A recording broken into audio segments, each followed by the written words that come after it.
Hey. I am channeling my best Damian Rollis. This is Business Pants, the podcast that brings you the business news only snarkier and better and fact-based. That's how I like to talk about what we do here. I am Matt Moscardi. I will be your host today. Damian Rollis is out today. He could not make it for the show today. Today is February 12th, 2020.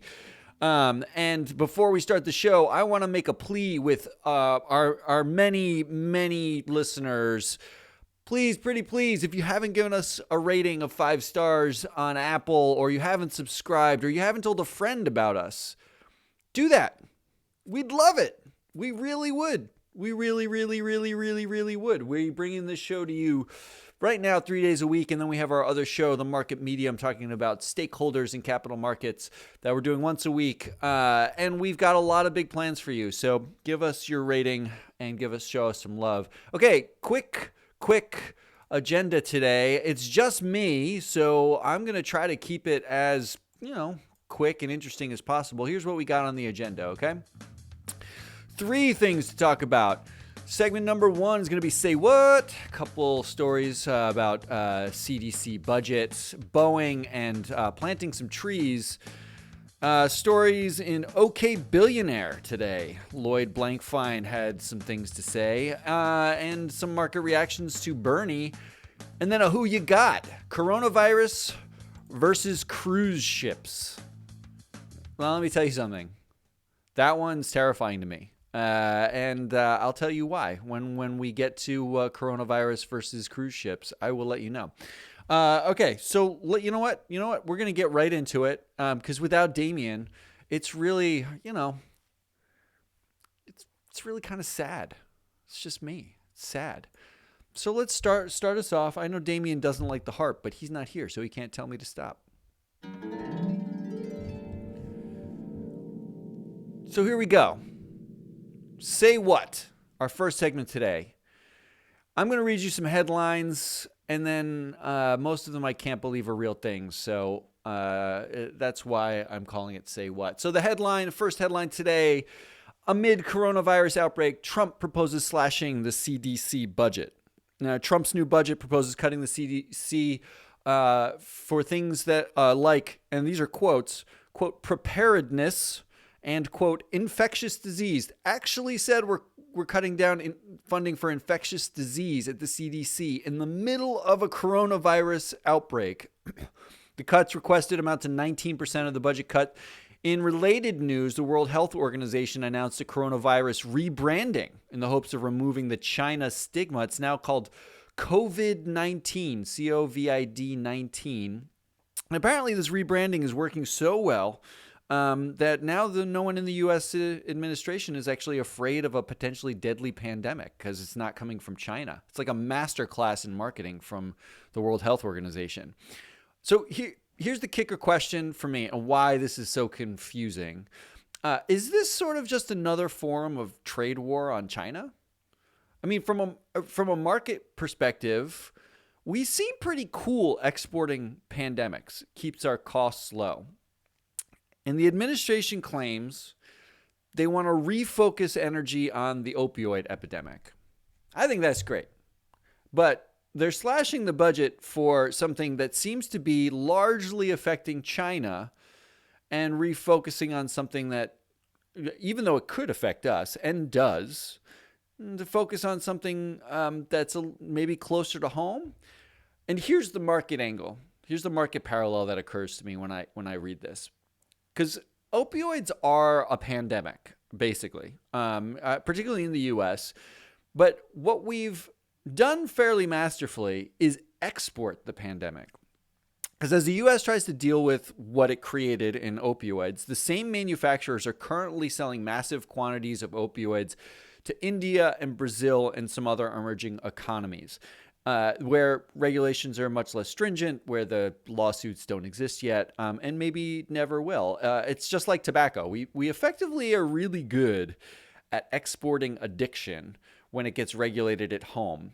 It's sort of like, it's like the corporate version of, when you see people in an emerging economy wearing like congratulations for winning the Super Bowl San Francisco t-shirts because San Francisco lost the Super Bowl. You're never going to sell them here. So send them somewhere where they don't care about that, right?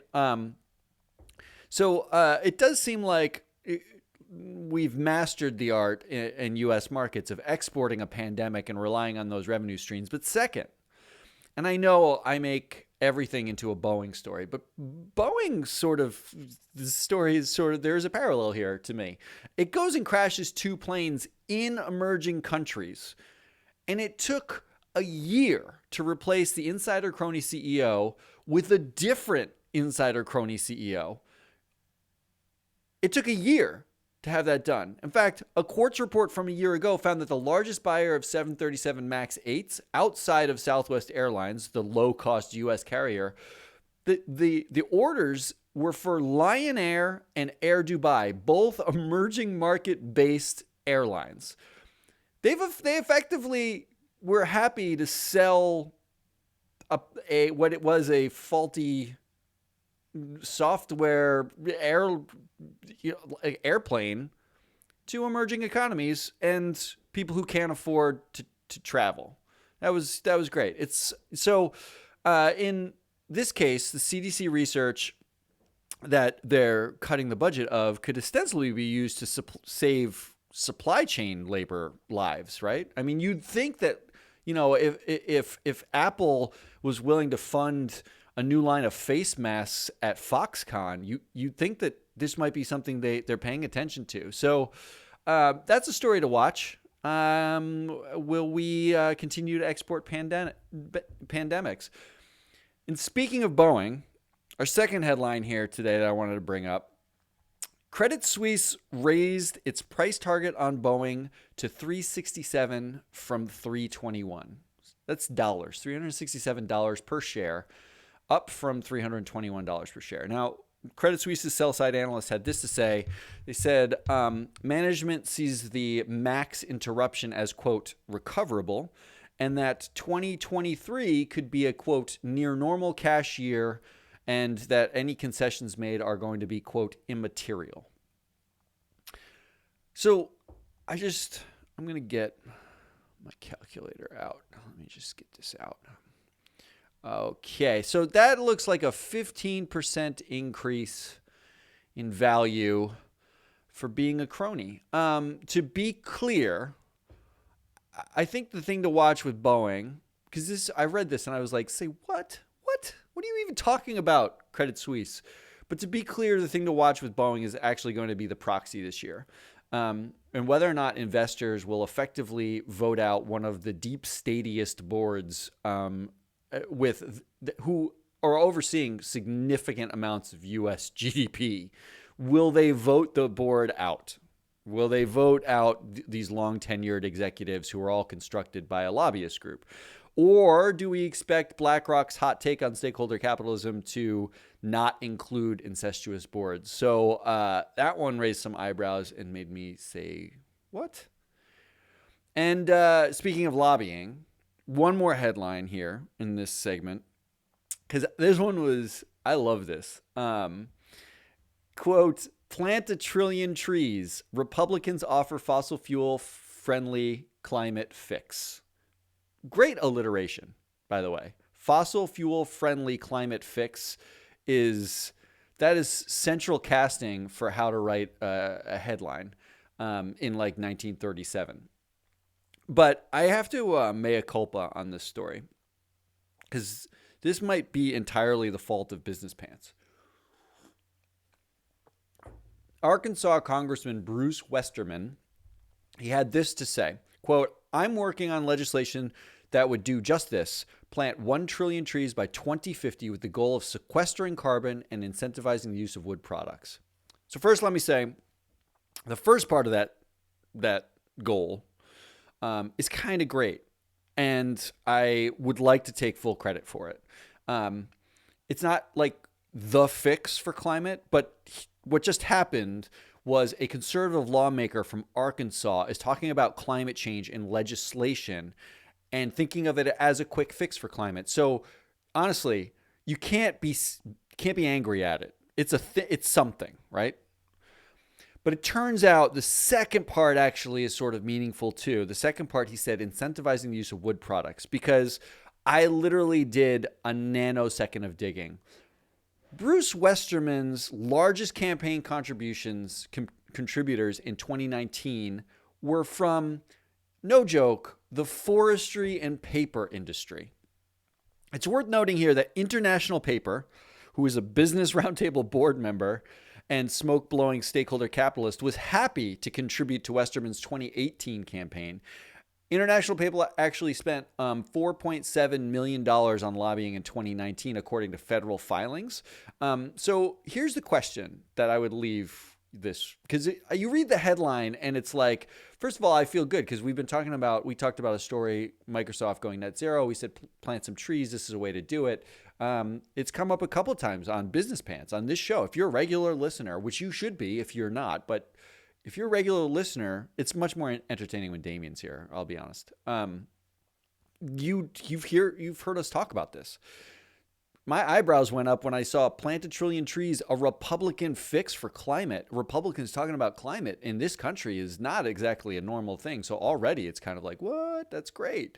Here's the question. Do we care about the authenticity of what is trying to be done, or the underlying intention, which is very clearly to toss a bone to the forestry industry, one of his biggest donors? Do we care? I mean, is this a win-win? Is this how markets basically work? Like we get bones tossed? Obviously it is. So that's all I got. And say what? Let's move on to our next segment.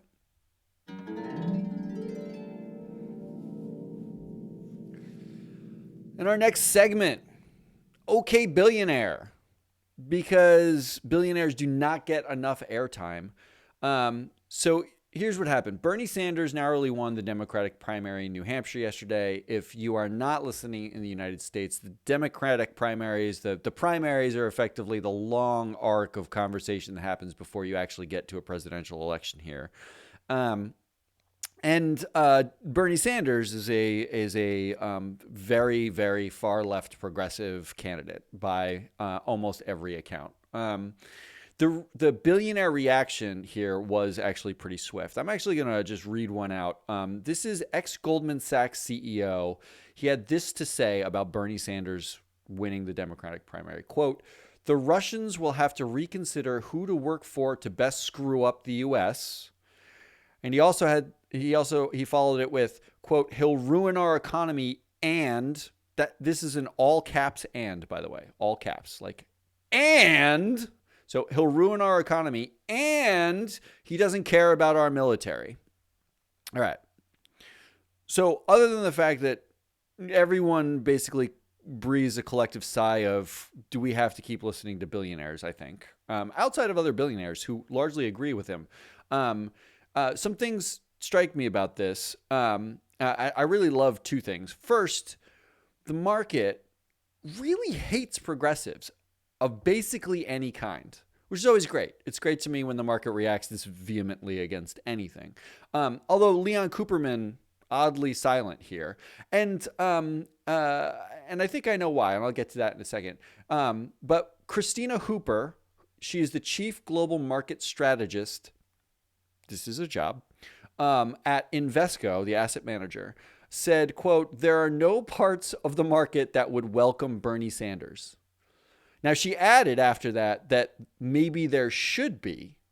I'm sure they're trying to find a way to maybe retire her from that job now after saying this.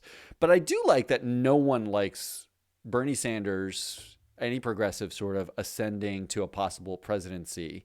And I think they didn't like Trump. I think they just don't like populism in general. It's probably smart.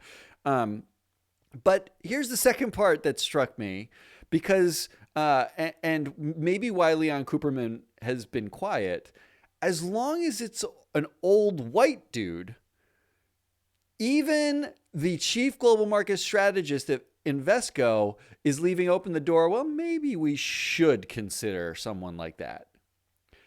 So it does strike me that there is a very clear difference as Bernie Sanders rises up.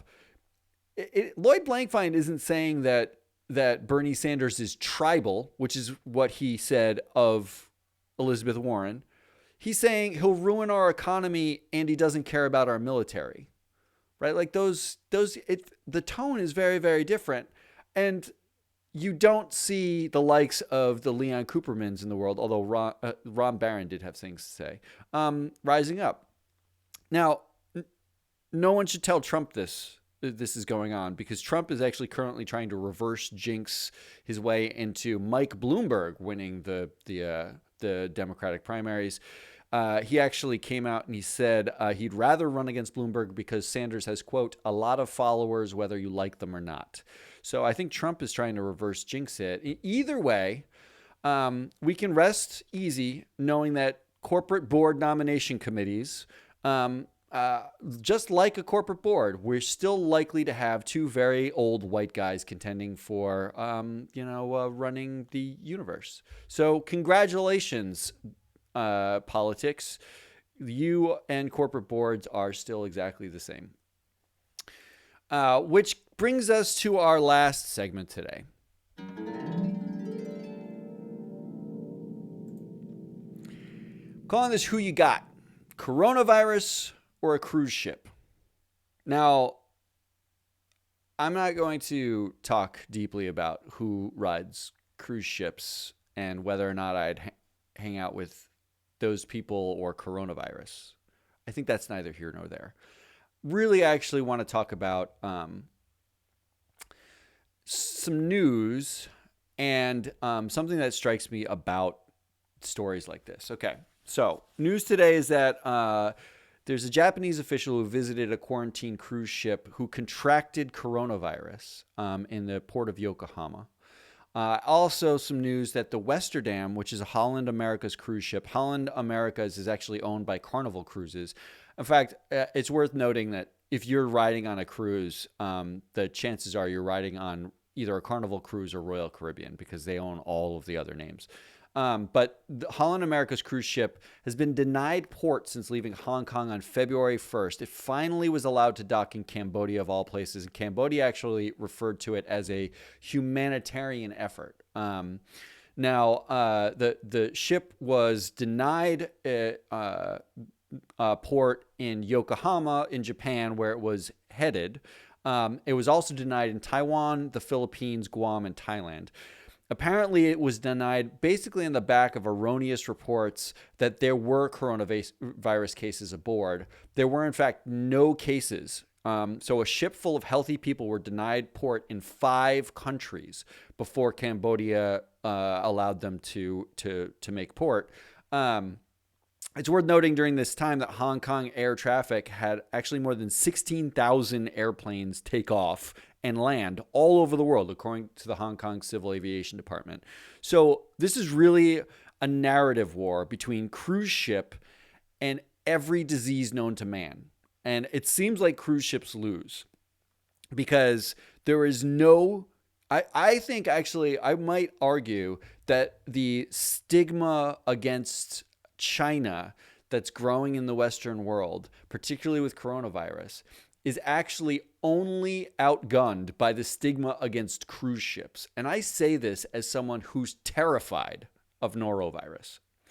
So what I did, and I just did a quick look at this. I downloaded a bunch of the data I could find on this. Because, and you can consider this a public service announcement for the day and a dive into what I like to think of as sort of investor data fear, because I think this is a real thing. So when it comes to cruise ships, and I'm going to focus on cruise ships and bring it back to coronavirus and sort of the stigma. When it comes to cruise ships, so the U.S. Center for Disease Control, the CDC, has something called the Vessel Sanitation Program, the VSP. There's a lot of acronyms involved. Any cruise ship basically with a foreign itinerary and a U.S. port of call has to report to the CDC disease rates above a certain threshold. Those diseases are gastrointestinal almost exclusively. In the last 10 years, there were about 135 ships reporting that at least 3% of their passengers had some gastrointestinal illness. This is usually norovirus or diarrhea of some kind, something that the medical staff actually diagnoses on board. The majority of these ships are, in fact, more than half, are owned by Carnival Cruise Lines, with another quarter owned by Royal Caribbean. So we're really talking about two investable cruise assets reporting the vast majority of illness on the cruise ships. Now, you might be terrified to learn, or you might even think that this is the angle I'm going to take here, is that of the two company boards and leadership teams, there are zero people who have sort of a official biographical background in disease control or sanitation on the board or executive levels.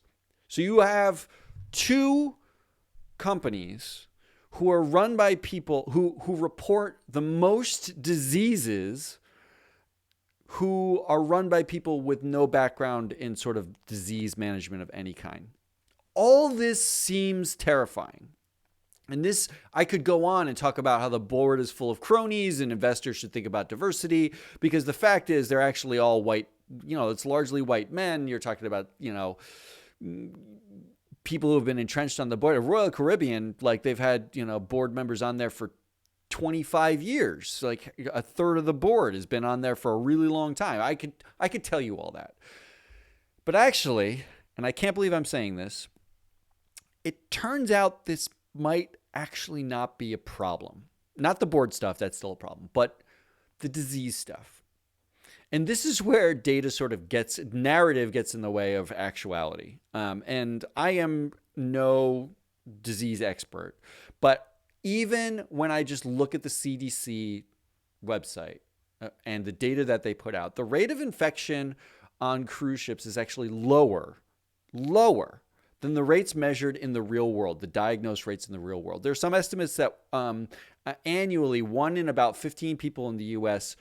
have norovirus, diagnosable norovirus, according to the CDC. On the cruise ships, those rates are actually more like 1 in 100, even less. Carnival ran 1,500 cruises per year, carrying 11.5 million passengers. That's like on average. Now, while I still wouldn't be caught dead in what is effectively a floating hotel, 70 reports of gastrointestinal illness to the CDC in the last 10 years actually represent less than 5% of all cruises taken. So 5% of ships actually have a report worth mentioning to the CDC. And if you were to assume that, all the other boats had some instance, even if you were to assume that, just based on the passenger rates that they cover annually, you're talking about maybe 1%, when the rate outside of a cruise is more like 1 in 15. And here's my point to bring this back to coronavirus and data and narrative. Narrative actually has, in most cases, more power than reality, because there's data that suggests that cruise ships are actually less likely to be infected. They tend to be actually highly sanitary, even though I'm terrified of them. But it mirrors stuff like the U.S. Geological Society has been collecting data on earthquakes that it makes public, and a Twitter account sprung up called @QuakesToday to tweet about every single earthquake. And because that data is out there, it freaked the public out. There is no one in their right mind would go to the USGS website to look up earthquake frequency unless you were effectively a scientist. But because on Twitter you can have 180,000 public followers, you start to think that there are earthquakes all the time. In fact, the USGS actually had to write articles about how there are not more earthquakes right now. This is just normal level of earthquake. They learn more about them and they tweet more about them. There's more data around them. And coronavirus is roughly the same thing. You have a cruise ship going from port to port with healthy people, but because there was a report, there's so many reports about coronavirus and the escalation of it and the economic impacts of it, that there are actual ships being denied ports of call because we're afraid, and the narrative is so strong that coronavirus is everywhere. So my takeaway is, as an investor, just because we have more data doesn't mean it means anything. That's my takeaway. That's where I sort of want to end our show and this segment today. I think it's worth saying that you can still invest in cruise ships, earthquakes, and COVID-19. Well done marketing. Although that said, I'd still recommend replacing the cruise company boards because they're really terrible. I was your host today, Matt Moscardi. Normally I'm joined by my co-host, Damian Rollis, actually the host, Damian Rollis. So I'm flying solo today. If you like what you hear on Business Pants, if you've gone back and listened, if you've seen us before, if you like any of this, subscribe, rate us, let us know, send us your questions. And if you like this kind of content, we have a second show called The Market Medium. I want to thank our executive team here, the two Courtneys, our executive producers. Dan Rogochnik is our advisor-in-chief. He helped us set up this whole operation. Without him, this wouldn't exist. We also want to thank John Walsh, who is our unbelievable art staff. I want to thank Todd Hovanek and the Asset Clowns for the music that you hear. And I want to thank you for listening. And please, send us your questions. Let us know what you think. Every little bit helps. We'll come back at you tomorrow.